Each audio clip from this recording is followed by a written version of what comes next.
The message notification on her phone lit up the dark room like a lighthouse warning of dangerous shores ahead.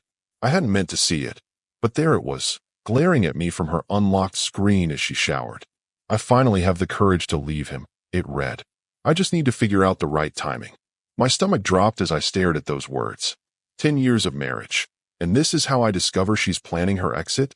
I set the phone down exactly where I found it, my mind racing with questions that had no immediate answers. I teach history at the local university. I'm not wealthy or particularly remarkable, just a man who thought he had built a good life with the woman he loved. Those illuminated words changed everything in an instant. That night over dinner, she acted completely normal, smiling, asking about my day, telling me about her work at the school where she counsels teenagers. I searched her face for signs of deception, but found only the familiar features I'd woken up to for a decade.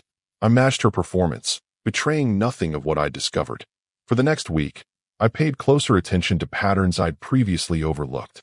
The extra time spent getting ready in the mornings, the way she guarded her phone, the girls' nights that had become increasingly frequent, the casual mentions of how her colleague, a single father, had such an interesting perspective on the students they counseled together. I didn't confront her. I didn't throw accusations or demand explanations. That's what she'd expect, an emotional outburst she could use to paint me as unstable or controlling. Instead, I decided to approach this like the historian I am, gather evidence, analyze patterns, and draw conclusions based on facts. I noticed she'd created a new email account she checked obsessively. She'd started wearing perfume I didn't recognize. Our intimacy had dwindled to occasional, mechanical encounters that felt like obligations rather than connections. During a department meeting, I learned something interesting. A prestigious private school in another city was looking for an experienced counselor. The connection? The father of one of her students served on their board.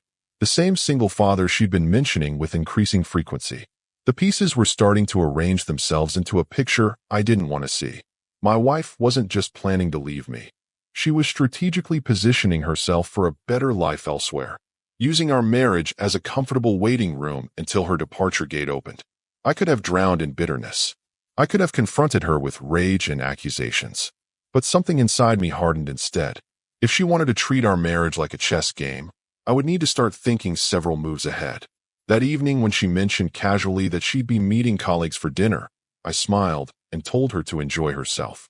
As soon as her car left the driveway, I began my own careful investigation, not out of jealousy or possession, but out of self-preservation. The woman planning her escape was a stranger wearing my wife's face, and I needed to understand what I was dealing with.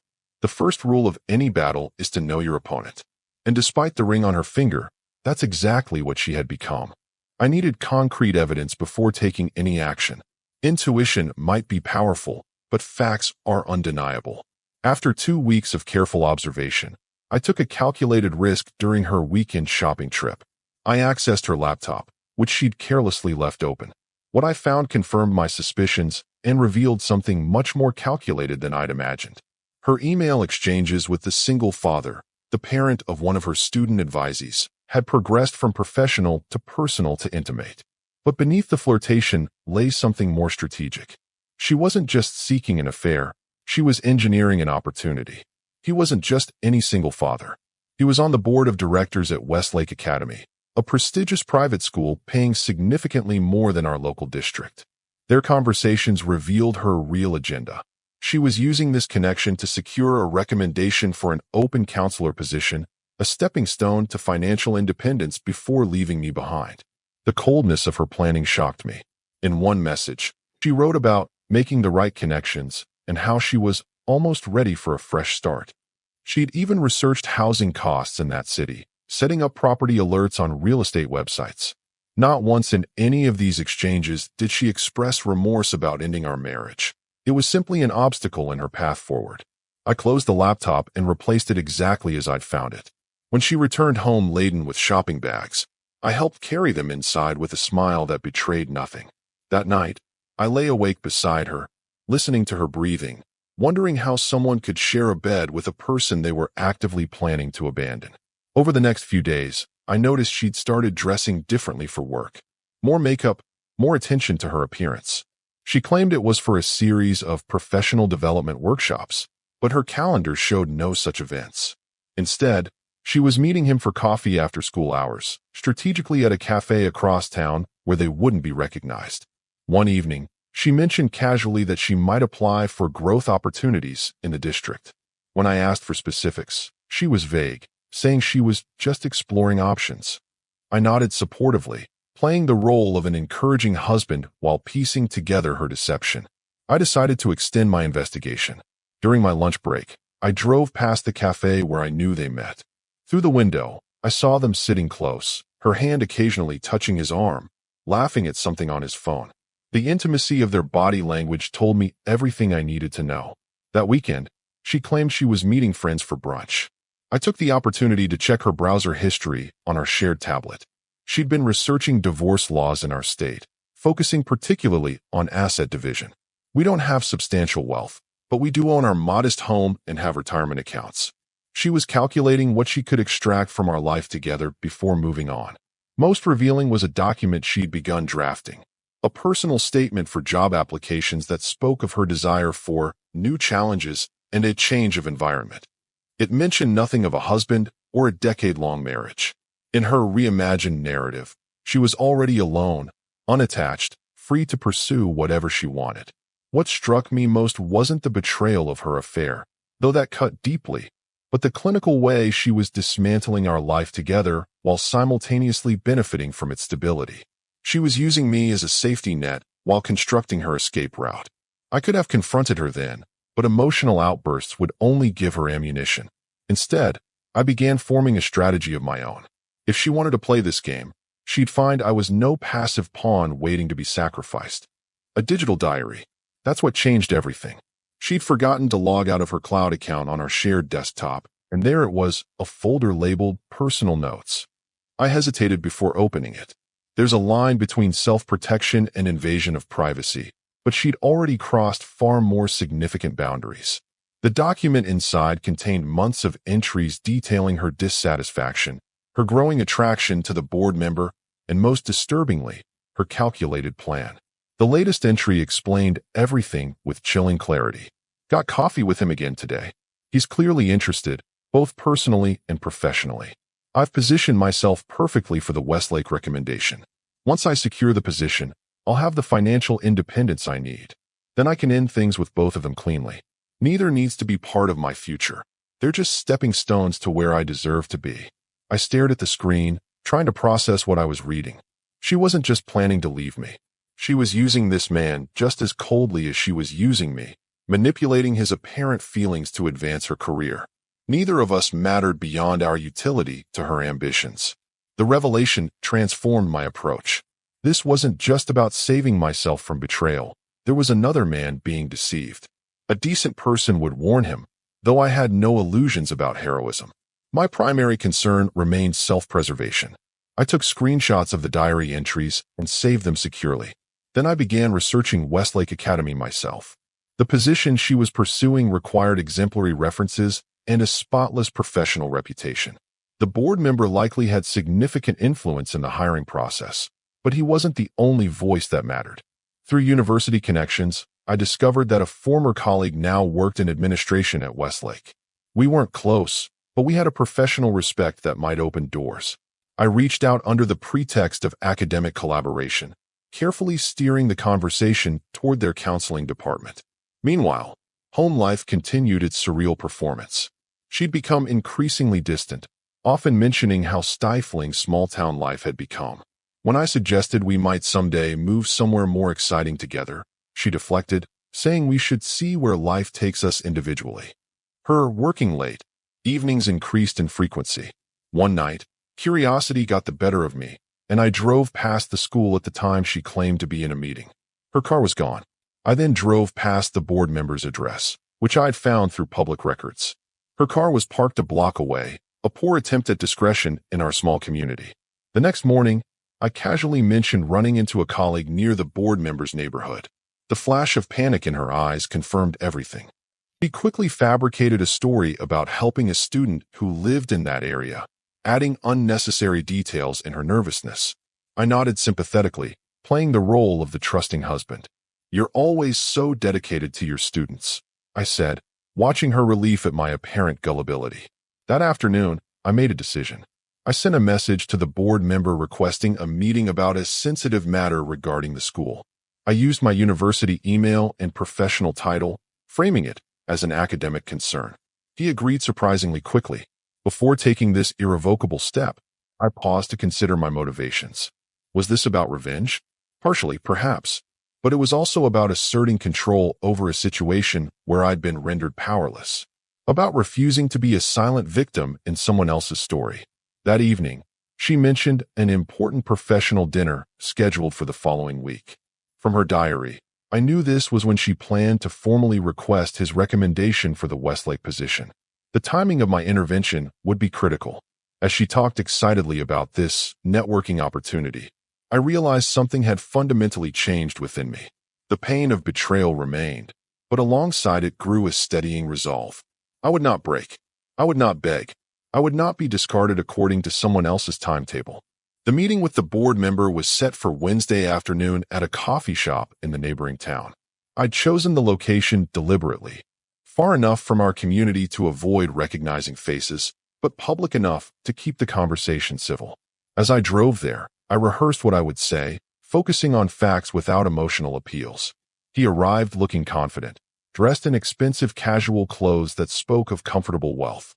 I recognized him immediately from school function photos, tall, with the easy charm of someone accustomed to influence. His confusion was evident when he saw me instead of whoever he'd expected. "Thanks for meeting me," I said, extending my hand. "I believe we have a mutual connection through the school counseling department." Recognition dawned on his face. "You're her husband," he said, his posture stiffening slightly. "Yes, and I think we need to talk about some uncomfortable truths." What followed was a conversation neither of us had anticipated having that morning. I laid out the evidence methodically, the messages, the diary entries, her calculated plans to use both of us. I showed him screenshots where she explicitly stated her intention to discard him once she secured the position at Westlake. His expressions shifted from defensive anger to disbelief to quiet understanding. "Why are you telling me this?" he finally asked. "Because neither of us deserves to be manipulated," I replied, "and because I believe in making informed decisions." He revealed that he'd begun developing genuine feelings for her, believing her interest was equally authentic. The recommendation letter was already drafted, a glowing endorsement that would have virtually guaranteed her the position. "I'm not asking you to do anything specific with this information," I told him. "That's your choice. I simply thought you should know what you're participating in." As we parted, he thanked me with a solemnity that acknowledged the unusual alliance we'd formed. Two men who might have been enemies instead recognizing a common threat. That evening at home, she announced her news with practiced excitement. "I've been offered an amazing opportunity," she said over dinner, watching my face carefully. "Westlake Academy has a counselor position opening. The salary is nearly double what I make now. I maintain neutral interest. That's in Sterling Heights, right? About 2 hours from here." She nodded, explaining that she'd applied on a whim and been surprisingly shortlisted. The final interview was scheduled for next week. Then came the part she'd clearly rehearsed. "I've been thinking, maybe we need some time apart to figure out what we both want. I could take this job, get an apartment there for a while. Like a trial separation." There it was, the first move in her endgame. Not an outright divorce demand, but a strategic repositioning that would allow her to establish herself before cutting ties completely. Her diary had outlined this exact approach, calculating that a trial separation would meet less resistance than an immediate split. I nodded thoughtfully, as though considering this reasonable suggestion. "That's a big decision. When would this start?" "The position begins next month," she said, relief evident in her voice at my calm response. "I've already looked at some apartments online." Of course she had. Months ago, according to her diary. "Let me think about it," I said. "It's a lot to process." Over the next few days, she began subtle preparations, sorting through possessions, mentioning which furniture she might borrow for her temporary place. She spoke about the separation as though it were a foregone conclusion, making plans that assumed my compliance. What she didn't know was that I had made plans of my own. The board member and I had spoken again, comparing notes on her manipulations. My former colleague at Westlake had been quietly informed about concerns regarding her professional ethics. Meanwhile, I gathered financial documents, consulted discreetly with a lawyer, and prepared for the confrontation that was now inevitable. As the day of her final interview approached, her excitement became increasingly difficult to conceal. She packed an overnight bag, explaining she'd stay at a hotel to avoid the late drive back. In reality, according to text messages I'd glimpsed, she planned to celebrate her imminent freedom with the board member, unaware that he now saw through her performance. I helped carry her bag to the car, playing my part in this final act of deception. "Good luck tomorrow," I said. "I hope you get everything you deserve." She smiled, mistaking my words for supportive encouragement rather than the promise they actually were. The evening before her final interview, I sent her a text suggesting we have dinner to discuss our future. She replied promptly, seemingly pleased that I was accepting the inevitable separation.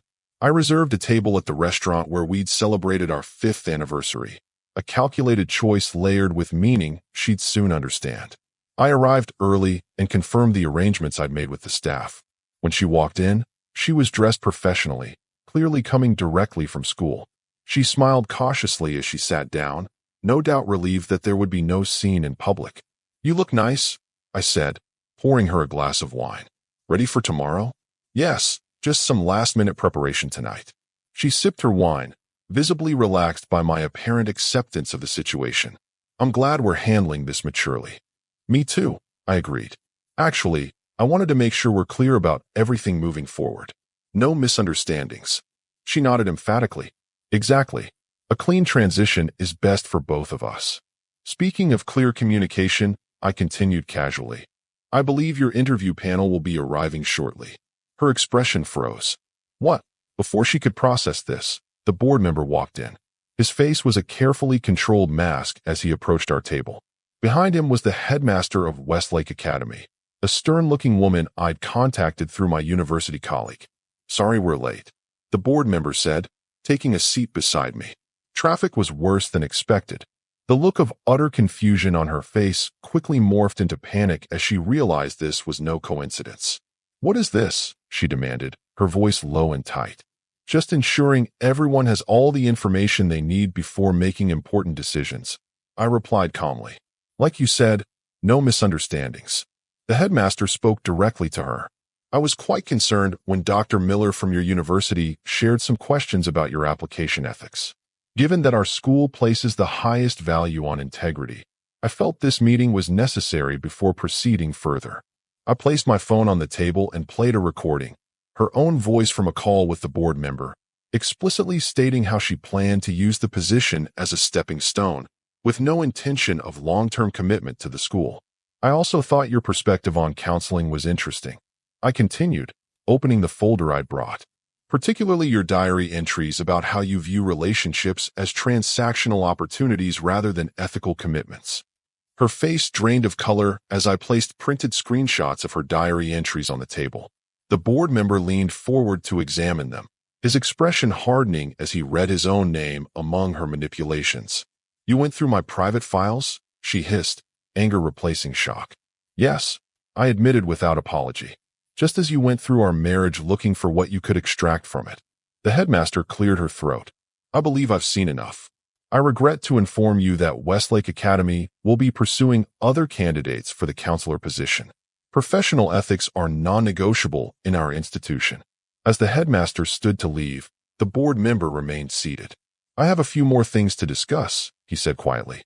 She tried to recover, to explain away the evidence before her. "This is all being taken out of context." "I can explain." "The context is perfectly clear," he interrupted.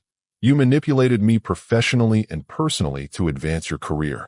There's nothing more to discuss except that my recommendation has been withdrawn." When he finally left, we sat in silence. Her carefully constructed future had collapsed in minutes. "How could you do this to me?" she finally whispered, tears forming. "I'm your wife." The statement was so fundamentally dishonest that I almost laughed. "No, you're someone who was planning to discard me when it became convenient.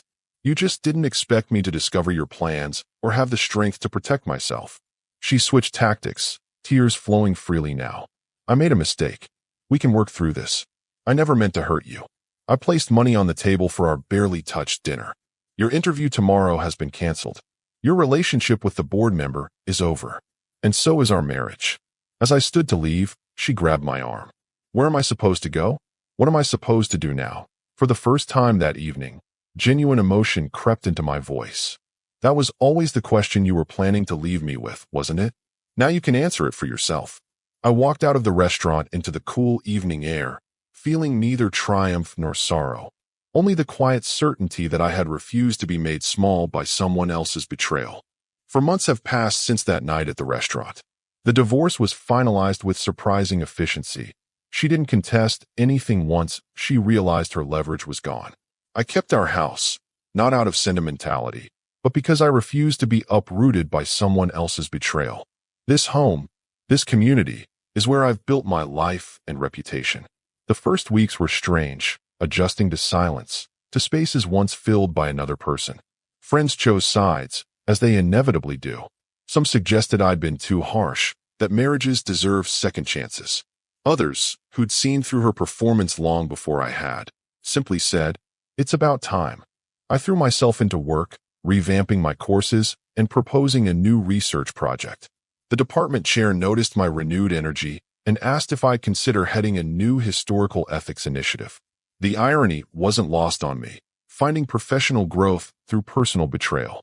The most unexpected development came through my connection with the board member.